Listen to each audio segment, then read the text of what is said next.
ইহুদি জানে আবু জাহেলের কাছে, আমার নেতার কাছে যদি আমি বিচার চাই, নেতা তো ঘুষখোর, আমাকে বিচার করবে না।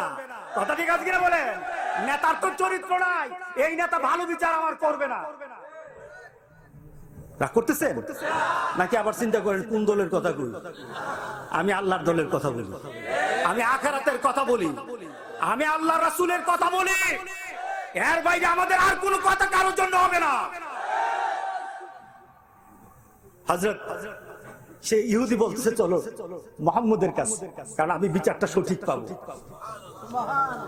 মুসলমান সে 5 ওয়াক্ত নামাজ রাসূলের পিছনে পড়ে, ইমাম রাসূল মুক্তাদি সে 5 ওয়াক্ত নামাজ পড়ে, নামাজের ক্ষেত্রে মুহাম্মদ, বিচারের ক্ষেত্রে তোমাকে মানি না। সে কি করলো? সে বলল না মুহাম্মদের কাছে না, আমার একটা আত্মীয়তার সম্পর্ক আছে, যেমন বর্তমানে আমাদের বিচার আচার চলে আত্মীয়তার সম্পর্ক দিয়া। তা আমার একটা সম্পর্ক আছে, তার নাম হলো ওমর, ওমর ইবনে খাত্তাব। সে হলো আমার আত্মীয়, চলো আগে তার কাছে যাই, সে কি বলে। এবার ইহুদি বলে তুমি কেমন জাতের মুসলমান? আমি তোমার নবীর কথা বললাম, তুমি যাও আরেকজনের কথা, তুমি কেমন জাতের মুসলমান? সে চিন্তা করলে আসলে তো একটা শরমের বিষয়, আচ্ছা যাই দেখি কি করে। আচ্ছা চলো, তাআলা নাতাহাকামু ইলা মুহাম্মদ বিন আব্দুল্লাহ, চলো না মুহাম্মদ সাল্লাল্লাহু আলাইহি সাল্লামের কাছে। রাসূল দুজনের স্টেটমেন্ট শুনলেন, শুনে ফয়সালা দিয়ে দিলেন। ফয়সালা হয়েছে হকের উপর। হক কোনো আত্মীয়তার সম্পর্ক হয় না, হক হলো স্টেটমেন্ট ঘটনার উপর। আর ঘটনা যা ঘটেছে সেই ঘটনার জন্য রায় এসে গেছে ইহুদির পক্ষে। রায় দিলেন কে? মুহাম্মদ রাসূলুল্লাহ সাল্লাল্লাহু আলাইহি ওয়াসাল্লাম। কার পক্ষে রায় দিলেন? ইহুদির পক্ষে। এবার মুসলমান তো খুব বেজার, চাঁদা দেই, নামাজ পড়ি, মিছিল করি, হুজুর আপনাকে মানি, আপনার জিকিরে বসি, সবকিছু আপনার জন্য করি, আর এখন বিচারটা দিয়ে দিলেন ইহুদির পক্ষে। আপনার দলে থেকে আমার লাভ হলো কি? আপনার দলে থেকে আমার কি লাভ হলো? সে বলল না আমি বিচার মানি না। কে বলল? মুসলমান বলল আমি সানি চাই। আমাদের সমাজে সানি আছে না? কোন বিচার যদি ঠিকভাবে না হয় আমরা আরেকজনের কাছে যাই, একটা সানি চাই। সানি কার কাছে? আমার আত্মীয়র কাছে। আত্মীয়র নাম কি? ওমর বিন খাত্তাব। বাবু চিনে নাই, শয়তান যার নাম শুনলে দৌড়ে। এই উমর যে কেমন উমর সে টের পায় না, শুধু আত্মীয়তা সম্পর্ক দেখেছে। আল্লাহু আকবার বলি। ওমরের কাছে গেল, ওমরের কাছে গিয়ে ওমরকে বলল, দরজায় টোকা দিল, দরজা খুললো, দুজন দাঁড়ানো। দুজনকে জিজ্ঞাসা করলো ওমর কি চাই? সানি করতে আসছে। কিসের সানি? একটা বিচারের সানি। এর আগে কার কাছে গেছিলা? ওমর শুনতে চাই নাই যে তাদের অভিযোগটা কি, শুধু বলেছে এর আগে তুমি কার কাছে গিয়েছিলা তোমরা? ইহুদি বলতেছে গেছিলাম তোমার নবীর কাছে, তোমার নবী সিদ্ধান্ত দিয়েছে, আমি মেনেছি, তোমার জাত ভাই মানে নাই। এত আসতে নাউজুবিল্লাহ। যদি নাউজুবিল্লাহ কারো ভিতরে, কারো মনের মধ্যে না থাকে, কমসে কম ভিতরে না থাকে, তাহলে আমার আল্লাহর হুকুমের সাথে মিলে যাবে। আমার আল্লাহর হুকুম কিন্তু উল্টা চলে আসছে, উল্টা চলে আসছে। বলো কি বিচার চাও? সানি চাই। আগে রাসূলের কাছে গেছো, রাসূল ফয়সালা দিয়েছে, দিয়ে দিয়েছে, এখন আমার কাছে এসেছো। হ্যাঁ, অপেক্ষা করো। কুমা শব্দটা কি হয়েছে? না না, একজনে দাঁড়ায় না, দুজনে দাঁড়াও।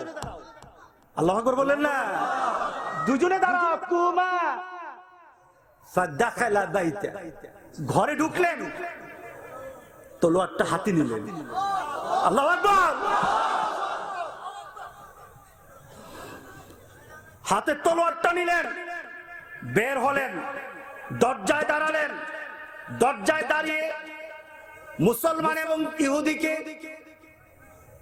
অ্যাড্রেস করে বলতেছেন, আমার আগে যারা মুহাম্মদ সাল্লাল্লাহু আলাইহি ওয়াসাল্লামের কাছে বিচার চাওয়ার জন্য যায়, আর এটা সানি করার জন্য যদি কেউ আমার কাছে আসে, আমি ওমর তো তেমন ওমর, এই তলোয়ার নিয়ে বের হয়েছিলাম মুহাম্মদকে দুনিয়া থেকে বিদায় করে দেওয়ার জন্য।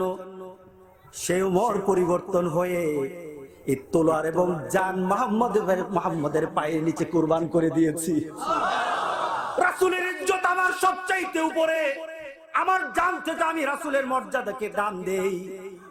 যে আমার রাসূলকে ছোট করবে তার বিচার আমি মুখে করি না। আল্লাহু আকবার বলি, তার বিচার আমি মুখে করি না। ওমর আর দেরি করলেন না, তলোয়ার দিয়ে ওই মুসলমান নামদারি মুনাফিক যে রাসূলের বিচারকে মানে নাই, তার গর্দানে একটা আঘাত করলেন। একটা আঘাতে দুটো টুকরো হয়ে গেল। আল্লাহু আকবার বলি। মুসলমান সব মেরে ফেলা হয়েছে। ইহুদি দেখলো ব্যাপারটা কি, সে তো তার নিজের জাত বাইরে মেরে ফেলে আমার জানি কি করে, সে দিল দৌড়, জান বাঁচাই, তো আমারও ছাড়বে না। আল্লাহ আল্লাহ আকবার। অ্যাটেনশন নষ্ট হয়ে গেছে না, ওই মিছিলে দেখে অ্যাটেনশন নষ্ট হয়ে গেছে। হ্যাঁ, ছোট্ট আর অল্প বলবেন। সে দৌড় আরম্ভ করলো, ইহুদিন যেতে যেতে বলতে আরম্ভ করলো, উমর একটা ঘটনা ঘটিয়ে ফেলেছে, সে মুসলমান মেরে ফেলেছে। রাসূলের কাছে খবর পৌঁছে গেল উমর মুসলমানকে মেরে ফেলেছে। রাসূল পেরেশান হয়ে গেলেন। ওমর ফারুক রাদিয়াল্লাহু তাআলা হাঁটতে হাঁটতে রাসূলের দরবারে গিয়ে রাসূলের কাছে উপস্থিত হলেন। রাসূল বললেন, উমর কি খবর, কি শুনলাম? ইয়া রাসূলুল্লাহ, ঠিকই আমি মুসলমানকে হত্যা করেছি, কিন্তু ওই মুসলমান আপনার হুকুমকে মানে নাই, আপনার বিচারকে মানে নাই। আমার জান যতদিন থাকবে এই ধরনের লোক যতবার আমার কাছে আসবে, ওমর তাকে মাফ করব না। আপনার বিচারের পর আমার কাছে সানি করতে আসছে। রাসূল পেরেশান হয়ে গেলেন, উমর কল্লাটা কি, আমি কি জবাব দেব? তুমি তো আসলে মানুষ মেরে ফেলেছো। উমর কার জন্য এই কাজটা করছে? জোরবেন, কার জন্য? রাসূলের জন্য। আর রাসূলকে সকল কাজে সহযোগিতা করেন কে? রাসূল পাক সাল্লাল্লাহু আলাইহি সাল্লামে যখন পেরেশানি বেড়ে গেল আর উমর যখন বিপদে পড়ে গেল, উমরের এই বিপদের মুহূর্তে আল্লাহ সুবহানাহু ওয়া তাআলা বলেন, যে আমার রাসূলের জন্য থাকে আমি তার জন্য হয়ে যাই। আল্লাহু আকবার। আমার রাসূলের নীতির বাইরে কেউ সিদ্ধান্ত নিবে, আমি উমর তা সহ্য করব না। কি বলেন? সবাই কি রাজি আছেন? সবাই রাজি আছেন? কোথায়? যারা নিজেদেরকে রাসূলের সাথে বিভিন্ন পরিচয় দিয়ে, কেউ আহলে হাদিস হই, কেউ সুন্নি হই, কেউ আহলে সুন্নাতুল জামাত হই, বিভিন্ন নাম নিয়ে সমাজে আমাদের পরিচয়কে আমরা প্রকাশ করতে চাই।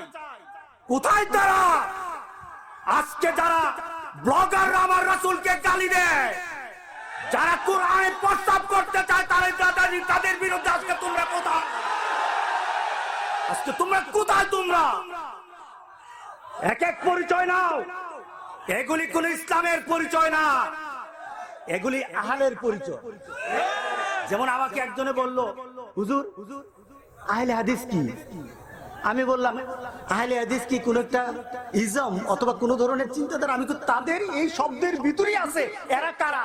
আহল মানে একটা কওম, একটা গোষ্ঠী, আমরা সবাই না। কথা ঠিক আছে কিনা বলেন? আমরা রাসূলের সুন্নাতগুলো ওইভাবে ধরতে চাই।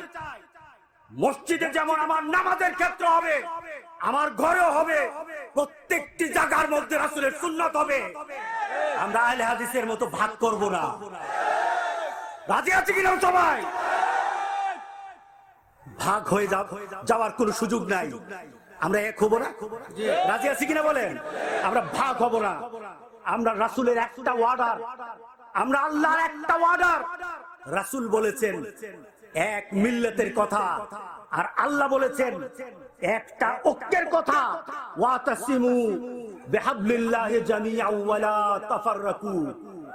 এক হয়ে যাও আল্লাহর তৌহিদে, রাসূলের রিসালাতে এক হয়ে যেতে হবে। এবার চিন্তায় পড়ে গেলেন। রাসূল তো মনে করলেন আসলে মুসলমানকে হত্যা করা হয়েছে। সব যারা সব যারা সাহাবায়ে কেরাম ছিলেন তারাও চিন্তিত হয়ে গেলেন।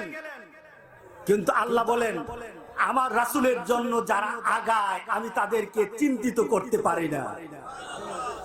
কোরআন নাজিল করে দিলেন, ফালা ওয়া রাব্বিকা লা ইউমিনুন হাত্তা ইউহাক্কিমুকা ফীমা শাজারা বাইনাহুম। আল্লাহ কোরআন নাজিল করলেন, আয়াত নাজিল করলেন উমরের পক্ষে। এত আস্তে সুবহানাল্লাহ বললেন। উমরের পক্ষে কোরআনের অনেক আয়াত যেটা উমর চিন্তা করেছেন আল্লাহও সেটা নাজিল করেছেন। প্রায় 20টার মতো আয়াত আছে। আল্লাহ বললেন, হে মুহাম্মদ, উমরের জন্য টেনশন করবেন না। উমর আপনার ইজ্জতের দিকে তাকিয়েছে, আর উমরের ইজ্জত আমি তাকাবো। উমর যাকে হত্যা করেছে সে আপনার পিছনে নামাজ পড়তে পারে, তার জানাজা বড় হতে পারে, বড় হুজুর দিয়ে জানাজা পড়ানো হতে পারে, কিন্তু মুহাম্মদের সাথে যার সম্পর্ক থাকবে না, আমি আল্লাহর সাথে তার কোনো সম্পর্ক নাই। হলো কি? আল্লাহ বলেন ফালা ওয়া রাব্বিকা, নিজের রব, নিজের কসম কে বলতেছেন? আপনার রবের কসম, আপনার কসমও আপনার রবের কসমও। লা ইউমিনুন, উমর যাকে হত্যা করেছে সে মুসলমান না। আজকে একটা কথা বলি, আল্লাহ আমাদেরকে ঈমান দিয়েছেন, কি খরচ করা লাগছে? 1 টাকা খরচ করছেন? ঈমানটা মাগনা পান নাই? আপনি ঈমানটা মাগনা পেয়েছেন। একটা বাপ পেয়েছেন মুসলমান, মা পেয়েছেন মুসলমান, পরিচয় পেয়েছেন মুসলমান, একটা মুসলমানের নীতি পেয়েছেন সব দিক থেকে। কেন আপনি আপনার 3.5 হাত দেহের ভিতরে ইসলাম কায়েম করেন না? অন্য তো দূরের কথা, শুধু দেহটার ভিতরে কায়েম করতে আমরা পারছি না, কিন্তু মুসলমান দাবিতে আমাদের কমতি নাই। এই মুসলমান আল্লাহর সামনে দাঁড়ানো যাবে না। সুতরাং চলুন কোরআনের কাছে আমরা মাথা নত করে দেই, আমার রাসূলের নীতি মেনে আমরা আমাদের জীবনকে সুন্দর করে নেই। আল্লাহ যেন আমাদের সবাইকে তৌফিক দান করে দেন। আমি আর আপনারা সবাই মিলে যেন জান্নাতে একসাথে দেখা করে চলতে পারে, আল্লাহ তৌফিক দান করুন। হাযা মা ইনদি ওয়াল ইলমু ইনদাল্লাহ আলাইহি তাওয়াক্কালতু ইলাইহি উনীব ওয়া সাল্লাল্লাহু তাআলা আলা খাইরি খালকিহি মুহাম্মদ ওয়া আলা আলিহি ওয়া আসহাবিহি আজমাইন। আসসালামু আলাইকুম ওয়া রাহমাতুল্লাহি ওয়া বারাকাতুহু।